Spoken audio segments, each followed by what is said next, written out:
Hello నమస్తే. నేను journalist Srinivas. ఈరోజు న్యూస్ అనాలిసిస్‌లో ముందుగా సాక్షి పేపర్‌లో వచ్చిన వార్తలను చూద్దాం. కుప్పకూలిన సొరంగం, నీటి ఊట పెరగడంతో కాంక్రీటు సెగ్మెంట్లు ఊడిపోయినాయి. భారీ శబ్దంతో కూలి పడిన పైకప్పు 50 మంది కార్మికులు సురక్షితంగా బయటకొచ్చారు. ఒక 8 మంది ఇరుక్కుపోయారట. SLBC Srisailam left bank canal నుంచి నల్గొండకి డ్రింకింగ్ వాటరు, సాగునీళ్ళ కోసం ఎప్పుడో 20 సంవత్సరాల క్రితం పెట్టిన స్కీమ్ ఇది. ఇది ఈ మధ్యలో 1 వీక్ అయింది స్టార్ట్ చేసి. దాని మళ్ళా పనులు. మధ్య మధ్యలో ఆగుతా ఉన్నాయి. మధ్య మధ్యలో స్టార్ట్ అయితా ఉంటది. ప్రభుత్వాలు మారినప్పుడు. కాంగ్రెస్ వచ్చిన తర్వాత మొన్న స్టార్ట్ చేశారు. ఆ సొరంగంలో 14 కిలోమీటర్ దగ్గరకు పోయారట. ఒక 50, 60 మంది ఆ పనోళ్ళు. ఆ ఇంజినీర్లు అయితే, టెక్నీషియన్స్ అయితే, పని చేసేవాళ్ళంతా లేబరు. పోయిన తర్వాత ఆ ఊట మొత్తం ఎక్కువయ్యి, ఆ ఊట వల్ల పైనున్న కాంక్రీటు అదంతా కుప్పకూలి పడ్డదట. ఈ పొయ్యే సందర్భంలో ఆ కుప్పకూలిన దానికి ఇన్నర్‌లో ఉన్నోళ్ళు 8 మంది మిగిలిపోయారు. ఔటర్‌లో ఉన్నోళ్ళు బయటికొచ్చేశారు. ఔటర్‌లో ఉన్నోళ్ళు రావటానికి ఈజీ అయింది. బయటకి ఉరికొచ్చారు గానీ, ఈ కుప్పగూలేదానికి లోపట ఉన్నోళ్ళు ఎవరైతే ఉన్నారో 8 మంది అక్కడే స్టక్ అయిపోయారు పాపం. వాళ్ళసలు గల్లంతయ్యారు. ఇంతవరకు వాళ్ళ ఆచూకీ తెలవలేదనేది ఎన్‌డీఆర్‌ఎఫ్ బృందాలు కూడా నైట్ మొత్తం ఎతికినియట. ఇది నిన్న ఎస్ఎల్‌బీసీ సొరంగంలో జరిగింది. నాగర్ కర్నూల్ జిల్లా దగ్గర 14 కిలోమీటర్ల లోపల ఘటనలో చిక్కుకున్న 8 మంది. 50 మంది కార్మికులు సురక్షితంగా బయటకొచ్చారు. ఇద్దరు ఇంజినీర్లు, ఇద్దరు మెషిన్ ఆపరేటర్లు, నలుగురు కార్మికులు లోపలే ఉన్నారు. హుటాహుటిన సహాయక చర్యలు. టన్నెల్‌లో నీటిని, బురదను తొలగిస్తా ఉన్నాను మంత్రి ఉత్తమ్. ప్రమాదంపై సీఎం రేవంత్ దిగ్భ్రాంతి చెందిందట. సీఎంకు మోడీ కూడా నిన్న ఫోన్ చేసిండట ఏమైతుంది ఏందని. ఒక్కసారిగా నీళ్లొచ్చాయి. ఏం జరుగుతుందో తెలవలేదని అక్కడ బాధితుడు ఒకాయన ప్రత్యక్షంగా బాధితుడుండు. ఆయన చెప్తుండు. ఉదయం 8:30 గంటలకు టన్నెల్ పనులు పరిశీలించేందుకు లోపలికి వెళ్ళాను. ఒక్కసారిగా భారీ శబ్దం వచ్చింది. అకస్మాత్తుగా నీళ్లు వచ్చి సిమెంట్ సెగ్మెంట్లు కూలిపడింది. అవతల వైపు ఇంకా కూలీలున్నారు. మేము పరిగెత్తుకుంటూ బయటకొచ్చాం. ఏం జరిగిందో అర్థం కాలేదని అంటే లోపట ఇన్నర్‌గున్నోళ్ళు పాపం అక్కడ ఇరుక్కపోయారు. ఔటర్‌గున్నోళ్ళు ఎళ్ళొచ్చారు గానీ, ఆ శిథిలాల కిందనే చిక్కుకున్నరట. 2005 ఆగస్టులో పనులు ప్రారంభించిన వైఎస్ఆర్ సర్కారు 43.93 కిలోమీటర్ల తొలి సొరంగం 34.71 కిలోమీటర్ల మేర మాత్రమే పూర్తయింది. తరచూ ఆటంకాలు, వరదలతో 2019లో ఇంటే ఇన్‌లెట్‌లో నిలిచిపోయిన తవ్వకమాట. టన్నెల్ తవ్వే మిషన్ బేరింగ్ చెడిపోవడంతో అవుట్‌లెట్‌లో 2023 జనవరిలో నిలిచిన పనులు. దీనికి సంబంధించి శ్రీశైలం ఎడమ కట్టుగాలువ సొరంగం పనులకు అడుగడుగున ఆటంకాలే ఎదురవుతుంది. దాదాపు 2 దశాబ్దాల క్రితం మొదలైన ఈ ప్రాజెక్టు పనులు ఒక అడుగు ముందుకు 2 అడుగులు వెనక్కన్నట్టు కొనసాగుతున్నాయి. ఉమ్మడి నల్గొండ జిల్లాలో 4,15,000 ఎకరాలకు సాగునీరు, ఫ్లోరైడ్ పీడిత 516 గ్రామాలకు తాగునీటిని గ్రావిటీ ద్వారా అందించేందుకు ఈ ప్రాజెక్టు చేపట్టారట 2005లో. దీనికి సంబంధించి నిన్న సొరంగంలో ఇరుక్కుపోయినోళ్ళు 8 మంది అక్కడే ఉన్నారు. ఇది సొరంగం. సొరంగం లోపల భాగం. ఈ పైనున్నది ఊట వచ్చేసి కప్పు కూలి, ఆ కూలటంతోనే అవతల లోపట ఉన్నోళ్ళు లోపట మిగిలిపోయారు. నాగరికర్నూల్ జిల్లా దోమలపేట వద్ద. ఇగో ఇది సొరంగ మార్గం. దీనికి సంబంధించి ఎన్‌డీఆర్‌ఎఫ్ కూడా రంగంలో దిగింది. హోంమంత్రి అమిత్ షా ప్లస్ ఈయన గూడా ప్రధానమంత్రి కూడా మాట్లాడిండట. మొత్తం జార్ఖండ్, ఉత్తరప్రదేశ్ సంబంధించిన కూలీలు పాపం 8 మంది అక్కడ చిక్కుకున్నోళ్ళు. ఇగ వీళ్ళు సన్నీ సింగ్ అట, గుర్‌ప్రీత్ సింగ్. ఈ తెలుగోళ్ళైతే లేరు గానీ వాళ్ళున్నారు. హ్మ్. ఉదయం 8:30 గంటల సమయంలో టన్నెల్‌లో నీటి ఊట పెరుగుతుంది. దీంతో మట్టి వదులుగా మారిందట. సొరంగం గోడలకు రక్షణగా ఏర్పాటు చేసిన రాక్ బోల్టు, కాంక్రీట్ సెగ్మెంట్లు ఊడిపోయాయి. పైకప్పు నుంచి మట్టి, రాళ్లు కుప్పలు కూలాయి. ఒక్కసారిగా భారీ శబ్దం వినిపించడంతో టీబీఎం మిషన్‌కు అవతల వైపున 50 మంది వరకు కార్మికులు సొరంగం నుంచి బయటకి పరుగులు తీశారు. మిషన్‌కు అవతల లోపట వైపున్న 8 మంది మాత్రం మట్టి, రాళ్ళు శిథిలాల వెనక్కి చిక్కుకుపోయారు. టన్నెల్‌లో సుమారు 200 మీటర్ల వరకు పైకప్పు శిథిలాల కింద కూలినట్టు సమాచారం. మొత్తానికైతే ఇక వాళ్ళు గల్లంతయినట్టే చెప్తున్నారు. వాళ్ళ ఆచూకీ కోసం చూస్తున్నారు. రైట్. ఇది ఒక వార్త. గంటలో పరిష్కారానికి 14 నెలల పెండింగ్ బిల్లులపై మాజీ సర్పంచుల ఆవేదన. ప్రభుత్వాలు దలుచుకుంటే గంటలోనే పరిష్కారమే. మాజీ సర్పంచుల పెండింగ్ బిల్లును 14 నెలలు చెల్లించకుండా సతాయించడం తగదని తెలంగాణ సర్పంచుల సంఘం జాయింట్ యాక్షన్ కమిటీని విమర్శించింది. ప్రభుత్వం మాజీ సర్పంచులపై కక్ష సాధింపు చర్యలకు ఎందుకు దిగుతుందో చెప్పాలని నిలదీసింది. మాజీ సర్పంచులు 2019 నుంచి 24 వరకు ఉన్న సర్పంచులు పాపం వాళ్ళ బిల్లులు ఇళ్లల్లో భార్యల బంగారాలు తాకట్టు పెట్టి పనులు చేశారట. కేసీఆర్ ఉన్నప్పటి నుంచే పెండింగ్ ఉన్నాయి ఆ బిల్లులు. కాంగ్రెస్ పార్టీ వచ్చిన తర్వాత ఏదైనా అయితే అంటే 14 నెలలు అయింది. నిజంగానే కాన్సంట్రేషన్ చేస్తే ముఖ్యమంత్రి గారు ఒక గంట సేపు కూర్చుంటే ఆ బిల్లులు పెద్ద సమస్య కాదు. అనేక సార్లు సెక్రటరియట్ ముట్టడికి పిలిపించారు, అసెంబ్లీ ముట్టడికి పిలిపించారు. ఎక్కడ వాళ్ళని అక్కడ అరెస్ట్ చేస్తారు తప్ప అసలు ఏంది వాళ్ళ బాధ ఏంది, వాళ్ళ ఆవేదన ఏంది, రాజకీయాల్లోకి ఏదో సర్పంచ్‌గా ఉండి ఏదో సేవ చేయాలని వస్తే, వాళ్ళు ఇళ్లల్లో బంగారాలు తాకట్టు పెట్టుకొని పనులు చేసి అప్పుల బారిన పడుతుంటే కనీసం వాళ్ళ గురించి మాట్లాడేటోడు లేడు. ఒక గంట కూర్చుంటే చాలట అయిపోద్ది అని వాళ్ళు పాపం ఆవేదన చెందుతుండ్రు. పెండింగ్ బిల్లులు అట్లా ఉన్నాయి. చాలామంది ఆత్మహత్య చేసుకుండ్రు. అయినా గాని వాళ్ళ గురించి మాట్లాడేటోడు లేడని ఇయాల ఒక వార్త 14 నెలలు ఎట్లా పట్టింది పెండింగ్ బిల్లు పైనని మాజీ సర్పంచుల సంఘం ఆవేదన వ్యక్తం చేసినట్టు ఒక వార్త ఇచ్చారు. పట్టభద్రుల ఎన్నికల్లో సీపీఎం మద్దతు కాంగ్రెస్‌కే నేడు అధికారికంగా ప్రకటించిన నా పార్టీ కార్యదర్శి జాన్ వెస్లీ అట. ఈ మధ్య 19వ తారీఖు తెలంగాణ భవన్ కేసీఆర్ వచ్చి మాట్లాడిండు. కార్యవర్గ సమావేశం ఏదో జరిగింది. దాంట్లో మాట్లాడుతూ కమ్యూనిస్ట్ పార్టీలు కాంగ్రెస్ పార్టీకి తొత్తులాగా మారినాయి అన్నాడు. దానిపైన సీపీఎం, సీపీఐ కార్యదర్శులు ఆగ్రహం వ్యక్తం చేశారు. తొత్తుల్లాగా మారటం కాదు. మేము ఎవరికీ తొత్తుల్లాగా మారం. అంటే నీకు మద్దతు ఇస్తేనేమో మంచోళ్ళం, వేరే పార్టీకి మద్దతు ఇస్తే చెడ్డోళ్ళు అన్నట్టు నువ్వు ఇంటర్ప్రిటేషన్ చేయొద్దు. కరెక్ట్ కాదు. ఇంకోటి మోడీ ప్రవేశపెట్టిన బడ్జెట్ పైన ఒక ప్రతిపక్ష నాయకుడికి ఇంతవరకు నోరు మెదపలే నువ్వు. నీదే పద్ధతి. నువ్వు అసలు బీజేపీ దాంట్లో నీ విధానం ఏంది? బీజేపీ పార్టీ పైన. కేంద్రంలోనే ఎన్డీఏ ప్రభుత్వం పైన నీ విధానం ఏందో చెప్పలేని పరిస్థితుల్లో 10 ఏళ్ళు ముఖ్యమంత్రిగా చేసిన నువ్వుండి మమ్మల్ని ఎట్లా తొత్తు అంటావు అని విమర్శించారు. ఆయన తొత్తు అనడో లేదో నిన్న సీపీఎం పార్టీ ఒక నిర్ణయం తీసుకుంది. కాంగ్రెస్‌కే మళ్ళా మేము పట్టభద్రుల ఎమ్మెల్సీ ఎన్నికల్లో మద్దతు ఇస్తున్నాం. దానిపైన అధికారికంగా ప్రకటన కూడా వస్తదట. ఇప్పుడు అసలే ఎమ్మెల్సీ ఎన్నికల్లో టీచర్స్, గ్రాడ్యుయేట్స్ దాంట్లో ప్రెస్టేజ్‌గా ఉంది కాంగ్రెస్ పార్టీ. రిజల్ట్ ఏమన్నా అటు ఇటు తారుమారు అయితే రేవంత్ రెడ్డి ప్రభుత్వం మీద నెగిటివ్ ఒపీనియన్ ఏర్పడే ప్రమాదం ఉంది. అధిష్టానం దృష్టిలో కూడా. సిపిఐ పార్టీ, సిపిఎం ఈ 2 పార్టీలు కూడా కాంగ్రెస్‌కే మద్దతిస్తున్నాయట. మాట్లాడి చెప్పిస్తున్నట్టుంది. మొత్తానికైతే ఇది నిన్న వాళ్ళు ప్రకటన ఈరోజు చేస్తారట. నిర్ణయం తీసుకుండ్రు. రైట్. వెలుగు చూద్దాం. రైట్. కులగండ పక్కాగా చేసినాం. చట్ట ప్రకారం అన్ని జాగ్రత్తలు తీసుకున్నాం. ప్రతిపక్షాలు తప్పుడు ప్రచారం నమ్మొద్దు. కాంగ్రెస్ బీసీ ఎమ్మెల్యేలు, ఎమ్మెల్సీలు నేతలతో సీఎం రేవంత్ రెడ్డి బీసీ లీడర్లతో ఐక్యంగా ఉండండి. రిజర్వేషన్లు సాధించుకోవాలి. సర్వేలో తప్పు ఎక్కడుందో బీఆర్ఎస్, బీజేపీ నేతలు చెప్పాలి. బట్టగాల్చి మీద వేస్తామంటే సహించేది లేదు. బ్లాక్ వైజ్గా అన్ని వివరాలు ప్రభుత్వం దగ్గర ఉన్నాయి. కోర్టు సమస్యలు రాకుండా పగడబందిగా చేపట్టమని చెప్తుండు. పక్కాగా మేము లెక్కలు చేసినాము. ఎక్కడున్నాయో చూపించండి తప్పులుంటే అంటుండు. నేను బీసీ అంటే నాయకులతోని కాంగ్రెస్ పార్టీ నాయకులు మళ్ళీ బయట సంఘాల నాయకులు కాదు. కాంగ్రెస్ పార్టీలో ఉన్న ఎమ్మెల్సీలు, బీసీ ఎమ్మెల్సీలు, ఎమ్మెల్యేలు, మాజీ ఎమ్మెల్యేలు, మాజీ ఎమ్మెల్సీలు, మంత్రులు ఇట్లా అందరితోని సమావేశం అయ్యిండు ఎమ్మెల్యేలతోని రేవంత్ రెడ్డి గారు. దాంట్లో వాళ్ళోళ్ళు కూర్చొని మాట్లాడుకున్నట్టు అసలు అభ్యంతరం చెబుతున్న బీసీ సంఘ నాయకులను పిలవలే. ఏమైంది మీ అభ్యంతరాలు ఏందో అడగలే. ఈ గమ్మత్తు ఏంటంటే కాంగ్రెస్ పార్టీ ఎమ్మెల్సీకి ఉన్న తీర్మానం వలన వరంగల్లో మీటింగ్ పెట్టిండు. ఎక్కడెక్కడ ప్రెస్ క్లబ్లలో మాట్లాడుతుండు. వీళ్ళ మీటింగ్లకు పోయి పెద్ద ఎత్తున అవకతవకలు జరిగినాయి కులగాన్ని అంటాడు. కానీ వాళ్ళ పార్టీ పిలిచిన మీటింగ్ పోలే ఆయన. మరి ఎక్కడ పోయినట్టుగానే ఆయన వర్షన్ వినిపించినట్టు బయటికి రాలే. మరి ఆయన పిలవలేదా? ఆయన ఇన్విటేషన్ ఉంటే కూడా పోలేదా? అక్కడ చెప్పలేని పరిస్థితే. కానీ బయట అయితే పెద్ద పెద్ద మాటలు మాట్లాడుతుండు తీర్మానం వలన. కానీ అక్కడ వాళ్ళ పార్టీ అధికారికంగా పిలిచిన దగ్గర పోలే, మాట్లాడలేదు. ఆయన వర్షన్ ఎక్కడ రాలే. ముఖ్యమంత్రి గారు కిషన్ రెడ్డికి, బండి సంజయ్కి, కేసీఆర్కి, కేటీఆర్కి సవాల్ ఇచ్చిరిండు. ఎక్కడ తప్పులు జరిగినాయి చూపించండి మేము చూస్తాం అంటే తప్పులు జరిగినాయా లేదా అనేది లెక్కల ప్రకారం వాళ్ళు 2014లో సమగ్ర కులగణన లెక్కలకి ఇప్పుడు మీరు చెప్పిన లెక్కలకి ఇంకా తక్కువ చేసి చూపించారని స్పష్టంగా చెప్తుంది. ఇంకా చూపించేది ఇంకా దుర్బినేసి చూపిస్తారా ఏంది? 3 లక్షల మంది, 3,01,000 కుటుంబాలను మేము ఎగరగొట్టినాం అంటే ఆ ఎగరగొట్టిన దానికి ఆ లెక్కలని బయటకు వస్తే కానీ ఇంకా అసలు సంఖ్య తగ్గించి చూపుతున్నారని కదా. తప్పులు తడకైంది. అసలు లెక్కలు బయటికి కరెక్ట్ రాలేదు. సక్రమైన లెక్కలు కావా అన్ని అక్రమమైనవి.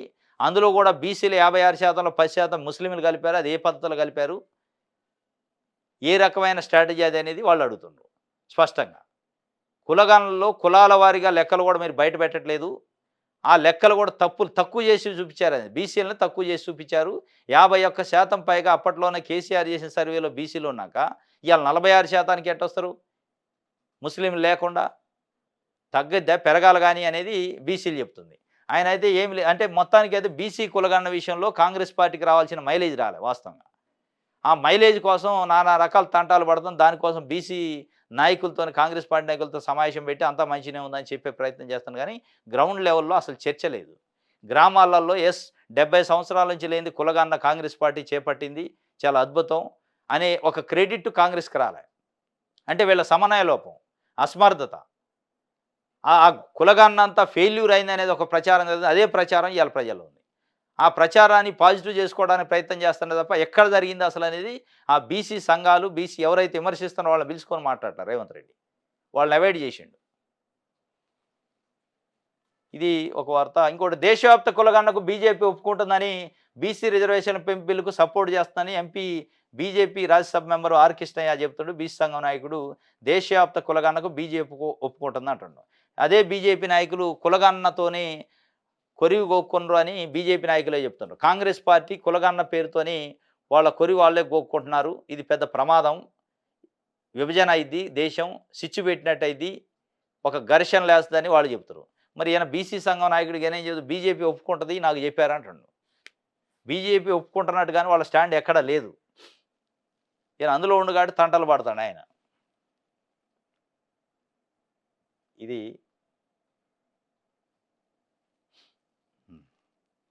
ఆంధ్రజ్యోతి చూద్దాం. సన్నాసులకు పాలన చేతనైతే లేదు, ఏడాది పాలనలో అన్ని రంగాలకు చావు దెబ్బ, రాష్ట్ర ఆర్థిక ప్రగతిపై సీఎం చెప్పేవన్నీ అబద్ధాలే. రేవంత్ మూతి మీద కొట్టినట్టుగా బట్టి వాస్తవాలు చెప్పారు. కేసీఆర్ల రాష్ట్రాన్ని ఎవరు అభివృద్ధి చేయలేరు. తెలంగాణను క్యాన్సర్తో పోల్చిన దుర్మార్గుడు రేవంత్ రెడ్డి. గ్యారంటీలు అమలు చేసిన చోటే కాంగ్రెస్ పోటీ చేయాలి. రేవంత్ బండి సంజయ్ ఆర్ఎస్ బ్రదర్స్ అట. రేవంత్ రెడ్డి 6, ఎస్ఎం సంజయ్ అట. రేవంత్ సర్కార్ను కాపాడుతున్న బీజేపీ అని కేటీఆర్ నిన్న కొన్ని లెక్కలు బయటకు తీసుకొని వచ్చిన గవర్నమెంట్ రిలీజ్ చేసిన లెక్కలు. దాంట్లో అభివృద్ధి, జిఎస్డిపి, జీడిపి, ఈ రేట్లు, దీంట్లో కేసీఆర్ పాలన 10 ఏళ్ల పాలన అద్భుతంగా ఉంది. మీరు ఇచ్చిన లెక్కల ప్రకారమే ఉంది. రేషన్ కార్డు దాదాపు 91 లక్షల రేషన్ కార్డులు కేసీఆర్ ఇస్తే దాంట్లో 1 లక్ష కార్డులు మీరు వచ్చాక తీసేశారు, కొత్త ఇవ్వకపోగా అని ఒక లెక్క ఏదో చెప్పిండు ఆయన. మరి దాంట్లో చనిపోయిన రేషన్ కార్డులా నిజంగానే బతికున్న వాళ్ళే చెప్పలేదు, కానీ ఇదైతే చెప్తుండు సన్నాసుల పాలన అని డైరెక్ట్గా పెద్ద పెద్ద పదాలు వాడిండు. మరి సన్నాసులు, దద్దమ్మలు, ఇదే 10 ఏళ్ళు ముఖ్యమంత్రిగా కేసీఆర్ చేసినప్పుడు కేసీఆర్ని ఎవరైనా అట్లా అంటే ఒక ముఖ్యమంత్రిని పట్టుకొని ముఖ్యమంత్రి స్థాయిని ఆయన గౌరవించకుండా అడ్డంగా దిడ్డంగా మాట్లాడుతున్నా అంటారు. నువ్వు 10 ఏళ్ళు మంత్రిగా చేసినావు, మీ నాయన 10 ఏళ్ళు ముఖ్యమంత్రిగా చేశాక ఒక ముఖ్యమంత్రి సన్నాస, మంచోడా కాదా, చేతగానుడా అనేది ప్రజలు నిర్ణయించాలి. మీరు ఒక ముఖ్యమంత్రి పోస్టులో ఉన్న వ్యక్తిని పట్టుకొని సన్నాసి, దద్దమ్మ ఈ మాట్లాడే కంటే ప్రజల ఎజెండా ఏంది, ప్రజల సమస్యలు ఏందో డైరెక్ట్గా ప్రభుత్వానికి చెప్పండి.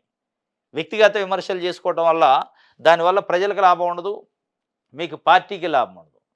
దాన్ని పక్కన పెట్టి అడ్డగోలుగా తిట్టిండి నిన్న. రైట్. 14,236 అంగన్వాడీ పోస్టుల భర్తీకి నిన్న పంచాయతీరాజు మంత్రి సీతక్క ఆమోదం తెలిపారు. సంతకం కూడా పెట్టారట ఫైల్ పైన. 14,236. దాంట్లో టీచర్ పోస్టులు 6,399, 7,837 హెల్పర్ పోస్టులు ఉన్నాయట. మొత్తం 14,236 అంగన్వాడీ పోస్టులకి చాలా రోజులైంది భర్తీ కాక. అనుమతి ఇచ్చారు. ఈ నెల రోజులలో నోటిఫికేషన్ వద్దట. ఏ గ్రామంలో ఉన్న వాళ్ళు ఆ గ్రామాలు అప్లై చేసుకోవాలి. టీచర్లు, హెల్పర్లు 2 ఉన్నాయి. ఇది ఒక గుడ్ న్యూస్ పాపం నిరుద్యోగులకు సంబంధించి, అంటే మహిళలకు సంబంధించి. రైట్. దిశ చూద్దాం. ముస్లింలను బీసీలో చేర్చిన మోదీ గుజరాత్ సీఎంగా ఉన్నప్పుడు చేర్చినట్టు ఆయనే చెప్పారు. తెలంగాణలో బీజేపీ నేతలు ఎందుకు తప్పుపడుతున్నారు, లెక్క తేలితే వాటా ఇవ్వాల్సి వస్తుందని వారి భయం. తప్పుడు మాటలు కాదు, లెక్క ఎలా తప్పో చెప్పాలి. కేసీఆర్ కుటుంబ సర్వేలో ఎందుకు పాల్గొనడం లేదు, వారి హయాంలో చేసిన సర్వేను రాజకీయ ప్రయోజనం కోసం ఉపయోగించుకున్నారు. కులగణనలో దేశానికే రాష్ట్రం రోల్ మోడల్. మండల కమిషన్ మాదిరి చరిత్రలో తెలంగాణ రేవంత్ రెడ్డి పేర్లు. కులగణన తప్పు కాదని ప్రజలకు తీసుకెళ్లాలి. కులాల వారిగా సమావేశాలు నిర్వహించాలి. వచ్చే నెల 10లోగా తీర్మానాలు చేయాలి. ప్రజాభవన్లో బీసీ సంఘాల భేటీలో రేవంత్ రెడ్డి చెప్పిండు. ముస్లింలను బీసీలో చేర్చిన మోడీ. ముస్లింలు బీసీలో గుజరాత్ ముఖ్యమంత్రిగా ఉన్నప్పుడు నరేంద్ర మోడీ చేర్చిండు కాబట్టి మేము చేస్తే తప్పిందని. అంటే నరేంద్ర మోడీ చేర్చిండని మీరు చేర్చారా? నిజంగానే నరేంద్ర మోడీ చేర్చిండా? అసలు దేశంలోనే మొట్టమొదటి కులగణన బీసీ కులగణన చేసింది మీరే.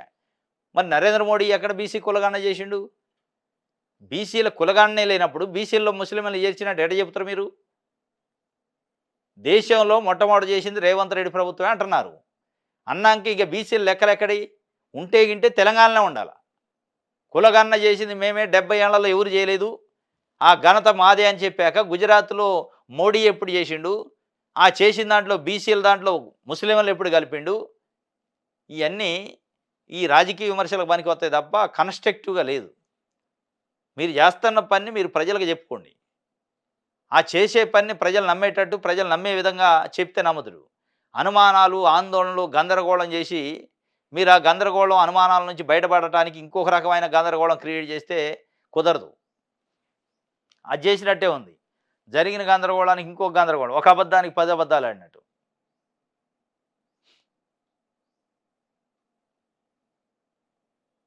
నన్ను చంపేస్తారేమో! నిన్న రాజలింగమూర్తి నెక్స్ట్ నేనే టార్గెట్ నా అంతు చూస్తానని బెదిరిస్తున్నారు. హరీష్ రావుపై కేసు వాపసు తీసుకోవాలని వెంటబడుతున్నారు. దిశ టీవీ ఎంట్రీలో చక్రధర్ గౌడ్ సంచలన వ్యాఖ్యలు చేసిండు. మిస్టరీగా రాజలింగమూర్తి హత్య. భూపాలపల్లిలో ఒక సామాజిక కార్యకర్త ఆయన రాజలింగమూర్తి కేసీఆర్, హరీష్ రావు పైన, మేడిగడ్డ కాళేశ్వరం పైన కేసు వేసిండు, ప్రైవేట్ కేసు. ఆయన హత్య చేశారు. ఇక నన్ను కూడా చంపుతారేమో అని రాజలింగం ఆయన చక్రధర్ గౌడ్ సిద్దిపేటకు సంబంధించి హరీష్ రావుకి ఆయనకి పచ్చగడ్డేస్తే బగ్గున అంటుంది. ఆయన చెప్తుండు నన్ను కూడా రేపు నెక్స్ట్ నేనే ఉన్నా చంపేస్తారు, దాంట్లో డౌట్ లేదు అని. ఇగో ఈయన నేను దిశ టీవీకి ఇచ్చిన ఇంటర్వ్యూలో చెప్తుండు. సామాజిక కార్యకర్త మాజీ కౌన్సిలర్ భర్త నాగవెల్లి రాజలింగమూర్తి హత్య తెలంగాణ రాజకీయాల్లో దుమారం రేపుతుంది. ఈ క్రమంలో మాజీ మంత్రి హరీష్ రావుపై న్యాయ పోరాటం చేస్తున్న రియల్ ఎస్టేట్ వ్యాపారి చక్రధర్ గౌడ్ సంచలన వ్యాఖ్యలు చేశారు. ఈయన కూడా నన్ను కూడా చంపేస్తారని ప్రభుత్వానికి చెప్పి ఇప్పటికైనా మరి ప్రభుత్వం అసలు రాజలింగమూర్తి హత్య ఏందనేది ఇంతవరకు తేల్చలేదు. ఎవరు చేశారు ఏందనేది తేల్చే ఇంకా క్లారిటీ రాలే. ఈ లోపల చక్రధర్ గౌడ్ కూడా అంటుండు హరీష్ రావు మనుషులు నన్ను బెదిరిస్తున్నారు, ఆయన పైన వేసిన కేసులను వాపసు తీసుకోకపోతే హత్య చేస్తామంటున్నారని. మరి దీన్ని సుమోటోగా తీసుకొని పోలీసులు ఇప్పటికైనా ఎవరు బెదిరించారు, నీ బెదిరించిన వాళ్ళ ఫోన్ నెంబర్లు వెయ్యి, ఫిజికల్గానా ఫోన్ ద్వారాగానా వాళ్ళ పైన చర్యలు ఏమైనా తీసుకుంటామని పోలీసులు అడిగే ప్రయత్నం చేయాలి ఇప్పటికైనా. మరి చేస్తారా, మళ్ళీ చంపిన దాకా అరవకుండా ఉంటారా, ఇక చూడాలి. మరి అది కూడా హరీష్ రావు పైన చాలా హాట్ కామెంట్ చేసిండు ఆయన. నన్ను చంపేస్తారు నెక్స్ట్ నేనే అంటాడు ఆయన. రైట్. అంగన్వాడీల్లో కొలువుల పండగ 14,236 పోస్టుల భర్తీకి సర్కార్ ఆమోదం. ఎమ్మెల్సీ ఎన్నికల కోడ్ ముగిశాక జిల్లాల వారీగా నోటిఫికేషన్లు వస్తాయట. కొలువుల పండగ పెద్ద నోటిఫికేషన్ ఇదే అట కాంగ్రెస్ వచ్చాక. డిఎస్సి ఒక 6,000తోనే వేశారు, దాని తర్వాత ఇదే పెద్దది అంగన్వాడీలు. అడిదిరిగి 2 లక్షల ఉద్యోగాలు ఒక సంవత్సరంలో భర్తీ చేస్తానండు, అది 50,000కి వచ్చింది, దాంట్లో ఇదే పెద్దది అయ్యేటట్టు ఉంది. రైట్. ఇది ఈనాడుకు సంబంధించి ఇట్లున్నాయట అంగన్వాడీలు. ఇది ఖాళీల వివరాలు జిల్లాల వారికి ఇచ్చిండు. గుర్తించిన ఖాళీలు అంగన్వాడీ టీచర్లు, అంగన్వాడీ సహాయ హెల్పర్స్, టీచర్ పోస్టులు, పదవి విరమణ, పదోన్నతుల ఖాళీలు మినహాయించి ఉన్నాయట ఇందులో. మళ్ళీ మొత్తం ఖాళీలు ఇట్లా ఉన్నాయని చెప్పి చెప్తుండ్రు. ఇంటర్మీడియట్ అర్హత తప్పనిసరట. గతంలో అంగన్వాడీ టీచర్ పోస్టులో కనీసం 10వ తరగతి పాస్ అయి ఉండాలన్న నిబంధన ఉండేది. కేంద్రం జారీ చేసిన నూతన గైడ్లైన్స్ ప్రకారం టీచర్తో పాటు హెల్పర్కు కనీసం ఇంటర్ పాస్ అయిన అనుభవం ఉండాలి. దీంతో ఇంటర్మీడియట్ అర్హతను తప్పనిసరి చేయనన్నారు. అంగన్వాడీ పోస్టుల భర్తీకి వయో పరిమితి 18 నుంచి 35 ఏళ్లుగా కేంద్రం పేర్కొంది. ఇది 567 మంది సహాయకులకు టీచర్లుగా కూడా పదోన్నతి ఇస్తారట. ఇదివరకు ఈ అంగన్వాడీ టీచర్లు కానీ హెల్పర్ కావాలంటే 10th పాస్ అయి ఉండాలనేది ఉంది టీచర్కి అయితే. ఇప్పుడు దాన్ని ఇంటర్మీడియట్ చేసింది. సెంట్రల్ గవర్నమెంట్ గైడ్లైన్స్ కొత్తగా ఇష్యూ చేసింది. హెల్పర్ కావాలన్నా టీచర్ కావాలన్నా ఇంటర్మీడియట్ పాస్ అయి ఉండాలట. అదొక కొత్త నిబంధన వచ్చింది. తప్పనిసరిగా ఇంటర్మీడియట్ పాస్ అయిన వాళ్ళు అర్హత ఉంటుంది అనేది అంగన్వాడీ టీచర్లకి హెల్పర్లకు పెట్టింది. దాదాపు 14,236 పోస్టుల భర్తీకి వచ్చే నెలలో వస్తుంది. ఇప్పుడు ఎమ్మెల్సీ ఎన్నికల కోడ్ ఉంది కాబట్టి మొత్తం జిల్లాల వారీగా నోటిఫికేషన్లు వస్తే ఆన్లైన్లో అప్లై చేసుకునే అవకాశం ఉందట. రైట్. మత్స్య పథకాల బోగస్ లబ్ధిదారులు 5 కోట్లకు పైగా స్వహా విచారణకు ప్రత్యేక సిఎస్ ఆదేశాలు. రాష్ట్రంలోని ఉమ్మడి రంగారెడ్డి జిల్లా పరిధిలో ప్రధానమంత్రి మత్స్య సంపద యోజన, రాష్ట్రీయ కృషి యోజన, నీలి విప్లవ పథకాల కింద 5 కోట్లకు పైగా నిధులను బోగస్ లబ్ధిదారులు స్వహా చేశారని ఫిర్యాదులపై రాష్ట్ర మత్స్యశాఖ ప్రత్యేక ప్రధాన కార్యదర్శి సబ్యసాచి ఘోష్ విచారణకు ఆదేశించారు. వెంటనే క్షేత్రస్థాయిలో పర్యటించి నివేదిక ఇవ్వాలని ఆ శాఖ సంచాలకురాలు ప్రియాంక అలాకు సూచించారు. 3 కేంద్ర పథకాల కింద దాదాపు 10 కోట్ల నిధులు గత 2 ఏళ్లలో మంజూరయ్యాయి. ఈ పథకాల కింద చెరువులను తవ్వి చేపలను పెంచుతున్నట్టు, ఇట్లా ఈ చెరువులను తవ్వి చేపలు పెంచితే వచ్చే పథకాలని తవ్వకుండా తవ్వినట్టు నిరుపయోగం చేసి మొత్తానికి అయితే కాజేశారట. దానికి సంబంధించి ఎంక్వైరీ స్టార్ట్ అయిందట. సారు కారు రెడీ అట, రూట్ ఎటు? సారు కారు ఎప్పుడో రెడీగా ఉంది, ఆ రూటే తెలవట్లే.